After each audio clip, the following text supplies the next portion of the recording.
Hello दोस्तों, आपका एक बार फिर से स्वागत है आपके अपने YouTube चैनल व्रत त्योहार कहानियां में, जिनकी आकृति अतिशय शांत है, जो शेषनाग की सया पर शयन किए हुए हैं, जिनकी नाभि में कमल है, जो देवताओं के भी ईश्वर और संपूर्ण जगत के आधार हैं, जो आकाश के समान सर्वत्र व्याप्त है, नील मेघ के समान जिनका वर्ण है, अतिशय सुंदर जिनके संपूर्ण अंग हैं, जो योगियों द्वारा ध्यान करके प्राप्त किए जाते हैं, जो संपूर्ण लोगों के स्वामी हैं, जो जन्म मरण रूप भय का नाश करने वाले हैं, ऐसे लक्ष्मीपति कमल नेत्र भगवान श्री विष्णु को हम सब प्रणाम करते हैं। ओम नमो भगवते वासुदेवाय। आप सभी पर भगवान श्री विष्णु की कृपा सदा बनी रहे। आज से आप हमारे इस चैनल पर हर दिन नियम से सुबह के समय माघ मास महात्म की कथाएं और शाम के समय श्री पद्म पुराण की कथाएं सुनेंगे। अगर आप हमारे चैनल पर इन कथाओं को हर दिन सुनना चाहते हैं तो हमारे चैनल को अभी सब्सक्राइब जरूर कीजिएगा। कथा अगर अच्छी लगे तो प्लीज वीडियो को लाइक करके कमेंट करके जरूर बताइएगा, क्योंकि आपका वीडियो को लाइक करना मुझे बहुत सारा प्रोत्साहन देता है, ताकि मैं इस तरह की वीडियो लगातार बनाता रहूं।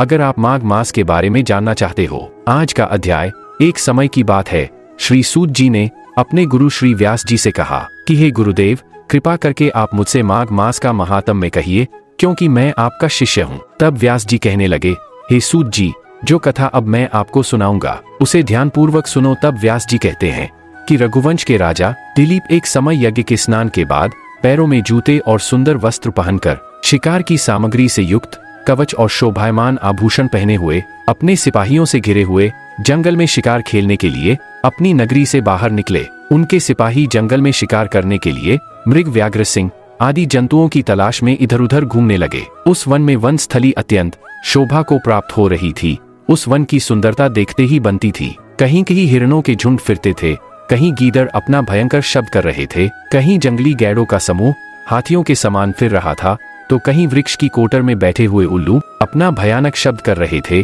कहीं कहीं शेरों के पदचिन्ह के साथ साथ घायल हृदय के रक्त से भूमि लाल हो रही थी, कहीं दूध से भरी हुई तनों वाली सुंदर भैंसें फिर रही थी, कहीं पर सुगंधित पुष्प हरी भरी लताएं वन की शोभा को बढ़ा रही थी। उस वन में कहीं तो बड़े बड़े पेड़ खड़े थे, तो वहीं उन बड़े बड़े पेड़ों पर बड़े बड़े विशालकाय अजगर और उनकी कचलियां भी पड़ी हुई थी। उसी समय राजा के सिपाहियों के बाजों की आवाज सुनकर एक मृग वन में से निकलकर इधर उधर भागने लगा और बड़ी बड़ी चौकड़ियां भरता हुआ आगे बढ़ने लगा। राजा ने उसे मारने के इरादे से उसके पीछे पीछे अपना घोड़ा दौड़ाया, परंतु वह मृग तो पूरी शक्ति से भाग रहा था। मृग कांटेदार वृक्षों के एक जंगल में जा घुसा और राजा ने भी उसका पीछा करते हुए उस वन में प्रवेश कर लिया, परंतु दूर जाकर वह मृग राजा की दृष्टि से ओझल होकर कहीं गायब हो गया। मैं अपने सैनिकों सहित प्यास के मारे अति दुखी हो गया, क्योंकि उस मृग के पीछे भागते भागते काफी समय हो गया था। बहुत देर तक दौड़ने और इधर उधर शिकार ढूंढने के कारण राजा के सैनिक भी थक गए थे और घोड़े भी थक गए थे, इसलिए वे वहां पर रुक गए। थोड़ी ही देर बाद राजा ने एक बड़ा भारी सुंदर सरोवर देखा, जिसके किनारों पर सुंदर घने वृक्ष लगे हुए थे। उस सरोवर का जल शांत, बिल्कुल एकदम सज्जनों के हृदय के समान स्वच्छ और पवित्र दिख रहा था। सरोवर का जल लहरों से बड़ा सुंदर लगता था। उस सरोवर के जल में जलीय जीव जंतु बड़ी आजादी से इधर उधर घूम रहे थे। मछलियां भी इधर उधर स्वच्छता से घूम रही थी। दुष्टों के समान निर्दय चित्त वाले मगरमच्छ भी थे। किसी किसी जगह लोभी के समान सीमाल भी पड़ी हुई थी। जैसे मुश्किल में पड़े हुए लोगों के दुख हरने के लिए दानी पुरुषों के समान यह सरोवर अपने जल से सबको सुखी करता था, जैसे मेघ चाता के दुख को हरता है। इस सरोवर को देखकर राजा की थकावट भी दूर हो गई। रात को राजा ने वहीं सरोवर के निकट ही विश्राम किया और सैनिक पहरा देने लगे और चारों तरफ उस वन में फैल गए।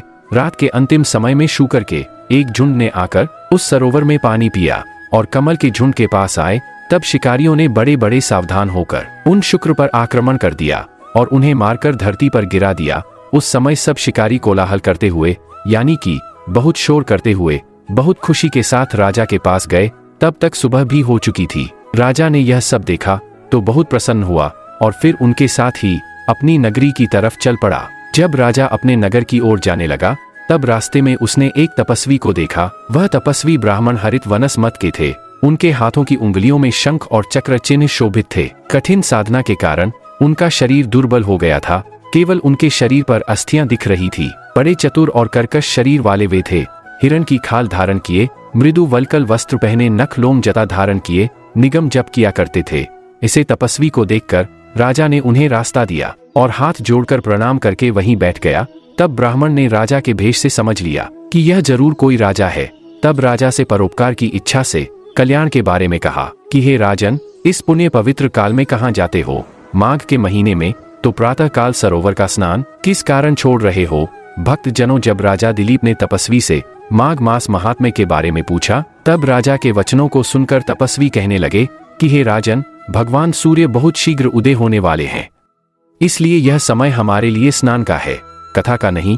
इसलिए आप स्नान करके अपने घर को जाइए और अपने गुरु श्री वशिष्ठ जी से इस महात्म्य को सुनिए। इतना कहकर तपस्वी सरोवर में स्नान करने के लिए चले गए और राजा भी विधिपूर्वक सरोवर में स्नान करके अपने राज्य को वापस लौटा और अपनी रानी को तपस्वी के बारे में सब कुछ बता दिया। इस प्रकार सूत जी व्यास जी से पूछने लगे, हे गुरुदेव, कृपया यह भी बताइए कि राजा दिलीप ने अपने गुरु वशिष्ठ जी से क्या प्रश्न किया और उन्होंने इसका क्या उत्तर दिया? सब कुछ कृपा पूर्वक कहिए। तब व्यास जी कहने लगे, हे सूत जी, राजा दिलीप ने रात को सुख से सोकर प्रात समय ही अपने गुरु वशिष्ठ जी के पास जाकर उनके चरणों को छूकर उन्हें प्रणाम करके तपस्वी के बताए हुए प्रश्नों को बड़ी विनम्रता से पूछा कि हे गुरुजी, आपने आचार, दंड, नीति, राज्य, धर्म तथा चारों वर्णों के चारों आश्रमों की क्रियाओं, दान और उनके विधान, यज्ञ और उनकी विधियां, व्रत, उनकी प्रतिष्ठा तथा भगवान विष्णु की आराधना अनेक प्रकार से तथा विस्तार पूर्वक मुझको बतलाई।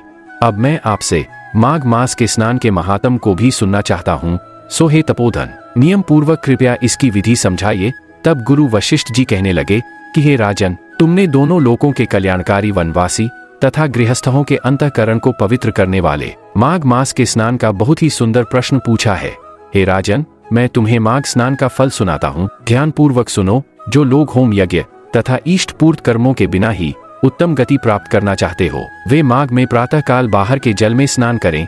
मकर राशि के सूर्य के आने पर माघ मास में स्नान का फल गौ, भूमि, तिल, वस्त्र, स्वर्ण, अन्न, घोड़ा आदि दानों तथा चंद्रायण और ब्रह्माकर्च व्रत आदि से भी कहीं ज्यादा पुण्य देने वाला होता है। विशाख मास में जल और अन्न का दान उत्तम माना जाता है। कार्तिक मास में तपस्या और पूजा की प्रधानता है और माघ मास में जप, होम और दान, ये तीनों ही बातें विशेष होती हैं। जिन लोगों ने हे राजन माघ मास में प्रातःकाल स्नान प्रकार का दान और भगवान श्री हरि के स्तोत्र का पाठ किया हो, वे ही दिव्य धाम में आनंद पूर्वक निवास करते हैं। अपनी किसी प्रिय वस्तु के त्याग और नियमों के पालन से माघ साधा धर्म का साधक होता है और अधर्म की जड़ों को काट देता है। माघ मास में स्नान करने वाला पुरुष राजा और मुक्ति के मार्ग को जानने वाला होता है। दिव्य दृष्टि वाले महात्माओं ने कहा है कि जो मनुष्य माघ मास में सकाम या भगवान के निमित्त नियम पूर्वक माघ मास में स्नान करता है, वह अनंत फल देने वाला होता है। उसके शरीर की बुद्धि, प्रीति, ऐश्वर्य और चारों प्रकार के फलों की प्राप्ति भी हो जाती है। अदिति ने 12 वर्ष तक मकर संक्रांति में अन्न त्याग कर स्नान किया था, जिससे तीनों लोकों को उज्ज्वल करने वाले 12 पुत्र उत्पन्न हुए। माघ मास में स्नान करने से ही रोहिणी, सुभागा, अरुंधति दानशी हुई और इंद्राणी के समान रूपवती होकर प्रसिद्ध हो गई। जो भक्त माघ मास में स्नान करते हैं तथा देवताओं के पूजन में लगातार तत्पर रहते हैं, उन्हें सुंदर स्थान, हाथी और घोड़ों की सवारी तथा दान के लिए द्रव्य प्राप्त होता है। अतिथियों से उनका घर सदा भरा रहता है और उनके घर में सदा वेद ध्वनि होती रहती है। वह मनुष्य धन्य है जो माघ मास में स्नान करते हैं, दान देते हैं तथा व्रत और नियमों का पालन करते हैं। अन्य पुण्यम से स्वर्ग में गए हुए मनुष्य पुण्य समाप्त होने पर वहां से लौट आते हैं, किंतु माघ स्नान करने वाले मनुष्य कभी वहां से लौटकर नहीं आते। अर्थात यहाँ पर कहने का तात्पर्य है कि मृत्यु के पश्चात बार बार उन्हें जीवन मरण के बंधन में नहीं बंधना पड़ता। इससे बढ़कर कोई नियम, तप, दान पवित्र और पाप नाशक नहीं है। इससे बढ़कर कोई तप और इससे बढ़कर कोई महत्वपूर्ण साधन नहीं है। यही परम हितकारक और तत्काल पापों का नाश करने वाला है। एक समय महर्षि भृगु ने मणि पर्वत पर विद्याधर से कहा था, जो मनुष्य माघ मास के महीने में जब उषा काल की लालिमा बहुत अधिक होती है, गांव से बाहर नदी या पोखरे में नित्य स्नान करता है, वह पिता और माता के कुल की 7 पीढ़ियों का उद्धार करके स्वयं देवताओं के समान शरीर धारण कर स्वर्ग लोक में चला जाता है। यह सब सुनकर राजा दिलीप ने पूछा, हे गुरुजी, कृपया बताइए कि ब्रह्मा ऋषि भृगु जी ने किस समय मणि पर्वत पर विद्याधर को धर्म उपदेश किया था? ये सब सुनने की भी मेरी बड़ी इच्छा है। इस पर गुरुजी बोले, हे राजन, प्राचीन काल में एक समय 12 वर्षों तक वर्षा नहीं हुई। इससे प्रजा त्राही त्राही करती हुई 10 दिशाओं में चली गई। लोग भूखे मरने लगे। उस समय हिमालय और विंध्य पर्वत के बीच का प्रदेश खाली हो गया। यज्ञ, हवन, जप और वेदा अध्ययन आदि सब बंद हो गए। समस्त लोगों में उपद्रव होने लगा। धर्म का तो लोप ही हो गया। चारों तरफ अध का बोलबाला हो गया। धरती पर फल फूल, अन्न और पानी की बिल्कुल कमी हो गई थी। उस समय नर्मदा नदी के तट पर महर्षि भृगु जी का आश्रम था। वे अपने आश्रम से अपने शिष्यों सहित निकलकर हिमालय पर्वत की शरण में गए। वह कैलाशगिरी पश्चिम में मणिकर नाम का पर्वत था, जो सोने और रत्नों का बना हुआ था। उस परम रमणीय श्रेष्ठ पर्वत को देखकर अकाल पीड़ित महर्षि का मन बड़ा प्रसन्न हुआ और उन्होंने वहीं पर अपना आश्रम बना डाला। इस पर्वत की चोटी नीली और नीचे का सारा हिस्सा सुनहरा होने के कारण सारा पर्वत पीतांबरधारी श्री भगवान के जैसा लगता था। पर्वत के बीच का भाग नीला और बीच बीच में कहीं सफेद स्फटिक होने से तारों से युक्त आसमान जैसी शोभा को प्राप्त होता था। रात के समय वह पर्वत दीपकों की तरह चमकती हुई दिव्य औषधियों से पूरित किसी महल की शोभा को प्राप्त होता था। वह पर्वत शिखाओं पर बांसुरी बजाती और सुंदर गीत गाती किन्नर हो तथा केले के पत्तों की पताका हो से अत्यंत शोभा को प्राप्त हो रहा था। यह पर्वत नीलम पन्ना पुखराज तथा इसकी चोटी से निकलती हुई रंग बिरंगी किरणों से इंद्रधनुष के समान प्रतीत होता था। स्वर्ण आदि सभी धातुओं से तथा चमकते हुए रत्नों से चारों ओर फैली भी अग्नि ज्वाला के समान शोभायमान था। गुरु वशिष्ठ जी के सामने राजा दिलीप हाथ जोड़कर प्रणाम करने के बाद कहने लगे कि हे महाराज, यह पर्वत कितना ऊंचा और कितना लंबा चौड़ा है। तब वशिष्ठ जी कहने लगे, हे राजन, यह 36 योजन अर्थात 1 योजन 4 कोस का होता है। राजन, ऊंचा पहाड़ चोटी में 10 योजन चौड़ा और नीचे 16 योजन चौड़ा है, जो हरी चंदन, आम, मदार, देवदार और अर्जुन के वृक्षों से सुशोभित हो रहा है। जब धरती पर अकाल पड़ा तब अकाल से दुखी होकर इस पर्वत को और फल फूलों से परिपूर्ण देखकर भृगु ऋषि वहीं रहने लगे और यहाँ पर कंदरावनों और उपवन में बहुत दिन तक रहकर तपस्या भी करते रहे। इस प्रकार जब भृगु ऋषि वहां पर अपना आश्रम में रह रहे थे तब एक विद्याधर अपनी पत्नी सहित उतरा। वे अत्यंत दुखी थे। उन्होंने भृगु ऋषि को प्रणाम किया और ऋषि ने बड़े ही मीठे स्वर में उनसे पूछा, हे विद्याधर, क्या बात है? तुम तो बड़े दुखी दिखाई दे रहे हो, इसका क्या कारण हो सकता है? तब विद्याधर बड़े उदास स्वर में कहने लगी, हे महाराज, पुण्य के फल को पाकर, स्वर्ग पाकर तथा देवतुल्य शरीर पाकर भी मेरा मुख व्याघ्र जैसा है। मेरे दुख और अशांति का केवल एकमात्र यही कारण है। महाराज ना जाने मेरे किस पाप का फल मिला है। मेरे मन की व्याकुलता का अब दूसरा कारण भी जान लिए। गुरुवर, मेरी पत्नी अति रूपवती, मीठा बोलने वाली, नाचने और गाने की कला में अति निपुण, शुद्ध मन वाली, 7 सुरों वाली, वीणा बजाने वाली, जिसने अपने कंठ से गाकर देवर्षि नारद को भी प्रसन्न किया, ना स्वरों के नाद से वीणा बजाकर कुबेर जी को प्रसन्न किया, अनेक प्रकार के नाच और ताल से भगवान शिव भी अति प्रसन्न होकर रोमांचित हुए थे। शील, उदारता, रूप तथा यवन में स्वर्ग की कोई भी अप्सरा उस जैसी नहीं है। हे ऋषिवर, कहाँ इतनी चंद्रमुखी स्त्री और कहाँ मैं व्याघ्र मुख वाला, यही चिंता सदा मेरे हृदय को परेशान करती है। इसी कारण मैं बहुत दुखी हूँ। विद्याधर के ऐसे वचन सुनकर तीनों लोगों की भूत, भविष्य और वर्तमान की बात जानने वाले तथा दिव्य दृष्टि वाले ऋषि कहने लगे, हे विद्याधर, कर्म करने के विचित्र फलों को प्राप्त होकर ज्ञानी पुरुष भी मोह को प्राप्त हो जाते हैं। हे पुत्र, तुमने मक्खी को देखा है। मक्खी के पैर कितने छोटे छोटे होते हैं, लेकिन मक्खी के पैर जितना विष भी प्राण लेने वाला हो जाता है। छोटे छोटे पापों का फल भी अत्यंत दुख देने लगता है। तुमने माघ मास की एकादशी का व्रत करके द्वादशी न आने तक शरीर में तेल लगाया, इसी पाप कर्म से तुम व्याग हो गए। एकादशी के दिन उपवास करके द्वादशी तिथि को तेल लगाने से राजा पूर्वा ने भी कुरूप शरीर पाया था। तब वह अपने कुरूप शरीर को देखकर दुखी होकर हिमालय पर्वत पर देव सरोवर के किनारे गया। बड़े प्रसन्न मन से शुद्ध स्नान कर कुशा के आसन पर बैठकर भगवान कमल नेत्र, शंख, चक्र, गदा, पद्म के धारण करने वाले, पीतांबर पहने, वनमाला धारण किए हुए श्री हरि का चिंतन करते हुए राजा पूर्वा ने 3 मास तक निराहार और निर्जल रहकर भगवान का चिंतन और भजन किया।